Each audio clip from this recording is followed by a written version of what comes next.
Alrighty, it's the next day. Took the car over the pits yesterday, got the work order. And I went out this morning and picked up a seatbelt for it, for the driver's side. I found one local, which was good. Second hand, but it's in good condition. It's just a bit dirty. So we'll give that a clean before we put it in.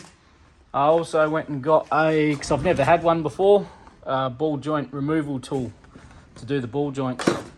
I've been thinking about buying one for the last 2 years and I just never have.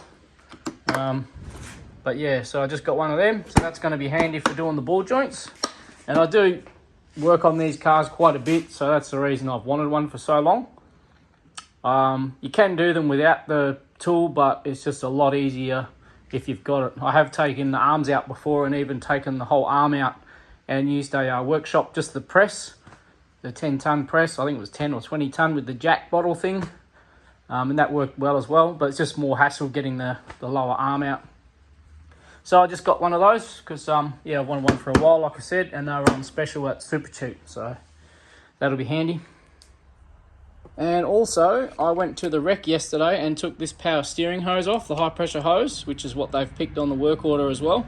I'm going to give this a clean up and I'm going to put this on in the car and just run it for a little while and test it out. I've got a month to get all of it done, so I'll test that out, and if it leaks, I'll just buy a brand new one. But I'm pretty sure that one's good. It didn't have any leaks on it when I got that car, so hopefully that'll be a little money saver there.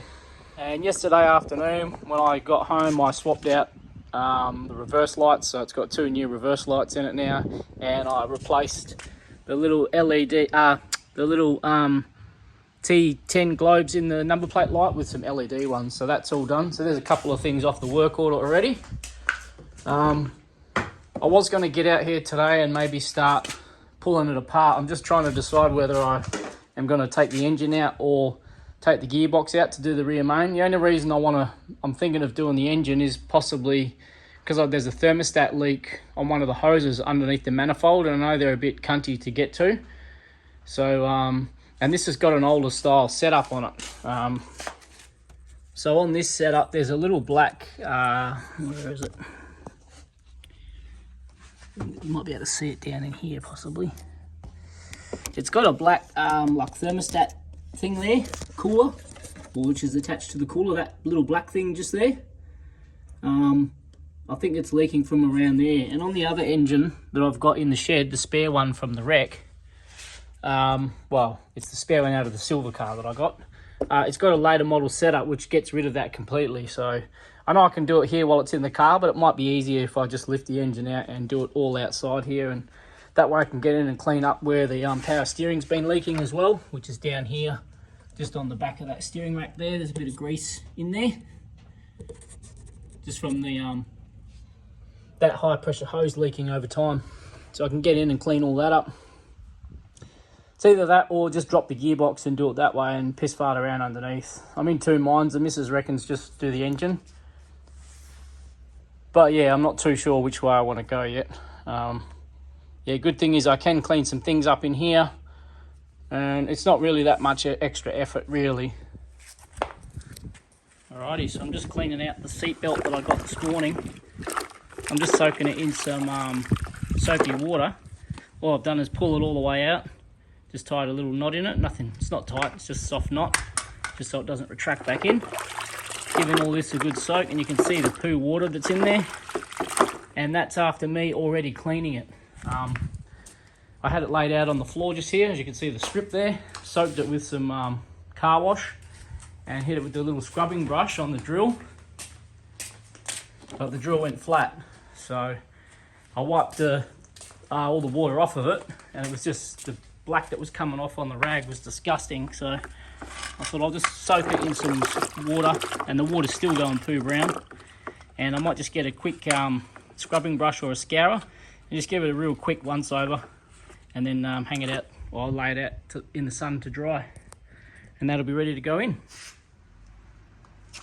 And there we have it. I gave it a quick scrub, took all of 5 minutes, just with a normal dust brush, soft brush. Don't want anything too hard because it is a seat belt with webbing, so you just don't want to risk damaging it. But look at the water now. That's from one seat belt. and that's after I'd cleaned it already. So 99% of the time they don't retract is because they're dirty, and this part here gets clogged with poo. All in here gets all black with dirt and crust, and that's the reason they don't actually slide properly. So if you give all these a good clean, like I've done here, you can see that's come up pretty good. There was a bit of black shit all in there. It doesn't take much. The water loosens most of it off anyway. Yeah, you can make a massive difference in the way they retract. And it's not really hard, a lot of effort. You can even leave the seatbelt in the car, just undo the bottom bolt inside the car, the one on this end behind the driver's seat, and just pull this out of the car. Oh, you'll have to take the top one off as well. So take your little plastic trim off, and then you'll have the whole part that goes up and down to be able to soak it in a bucket and give it a clean. You don't have to remove the whole thing out of the car, but it certainly does help. But yeah, I'm going to empty this out, rinse it off in some clean water, just to get all this poo water off of it, dry it out in the sun, and then it should be ready to go back in the car.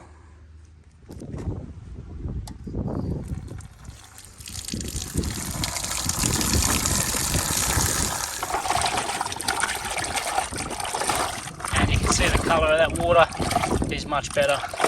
It's nice and clean now. A little bit of dirt coming out of it, which is good. It's probably just that poo water coming out of the webbing. But yeah, the seatbelt is clean. So we'll hang that out to dry. And that's the seatbelt just drying in the sun. I just laid it out on the grass here. I wiped off the excess water just with a towel, dirty rag, and yeah, so now it's just got to dry out the actual webbing, which won't take long at all in the sun because it's black. Probably leave it out here for an hour or so, and it should be good to go.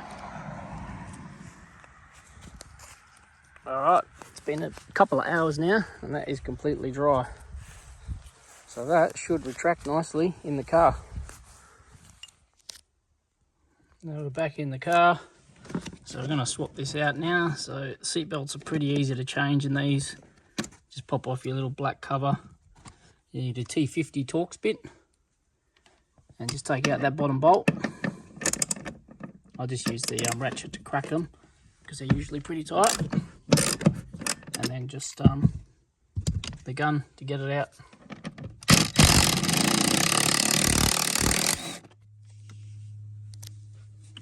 Alright, we've got that bottom bolt out. Now we're going to get the top one out. But to get that out, we've got to pop this trim off. So I've just pulled off the rubbers just because they've got to come off to get this black piece out anyway. Well, to get it back in. So you just get your fingers in behind this and just pop it straight off. And then you can feed the belt through the little hole and take the plastic off. Just like that. And there it is. So now we just want to use our Phillips screwdriver, take out the two Phillips screws, one there, and then we can pop this bottom trim off.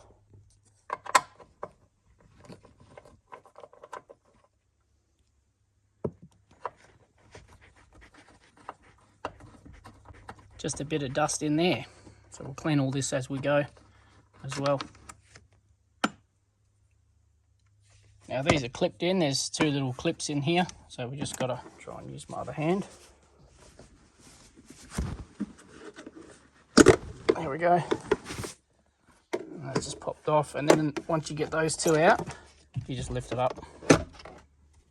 Those little locating tabs there hook in at the bottom, and you've got two little clips on the back which just clip into the sheet metal. So they sit in and down, and then they just clip into those little slots there. And the little hooks, they just go into these two holes. So this is the bolt we need to get out to change the seat belt. That's another T50, so we'll get that out. Get in there. Just crack it with the ratchet.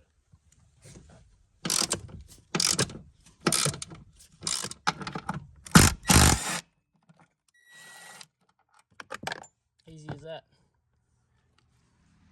Now it's just the top bolt holding it in. That's the last bolt. I've cracked that already, so now we'll get that out. And that's the seat belt out.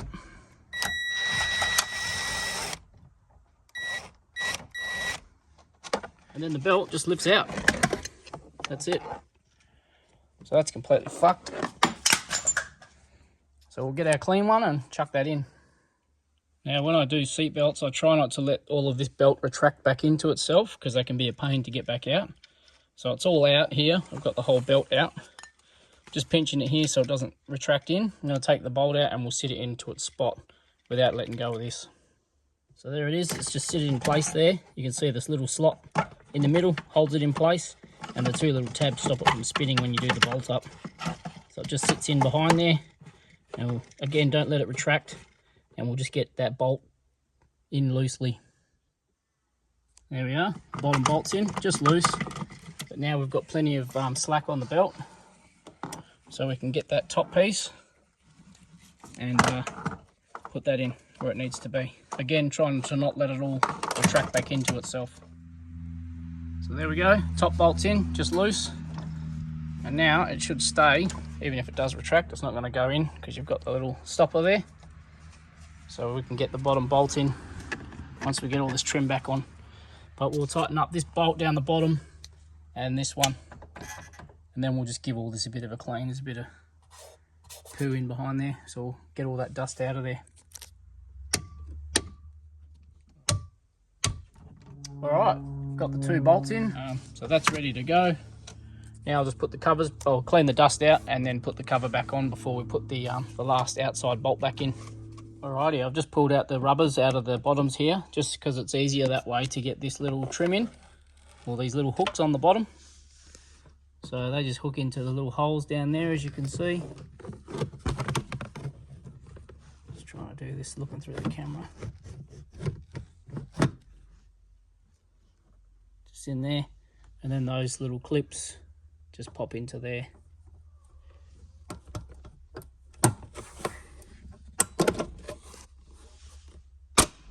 Just like that. Now we'll get the two screws in. Alrighty. Got that trim on, got the screws in. I've just slid the belt through the plastic trim at the top. Just slid it through. So you've got the little hooks on the bottom here, the little feet. They just go into the little holes here on the top of this trim. So they just slot in. Like so. And then you've got the two tabs at the top. They just clip into the sheet metal. But you've also got to look at the back here. If you can see the gold bolt there. On the back there's a little circle. Where is it? There, that hole needs to go over that bolt. So you just got to slide it up to the right spot to where it will sit over that bolt. I'm going to do that with two hands. Alright, so we've got that lined up. So now it should just pop in. That's it. That's all working as it should. It's a bit dirty, but I'll do all the cleaning before we take it back over.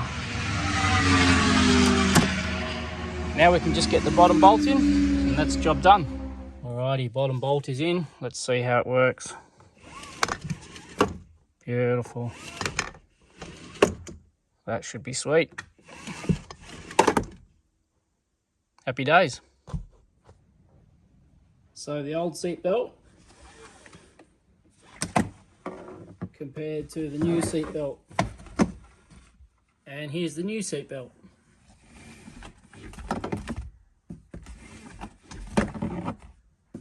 Much better.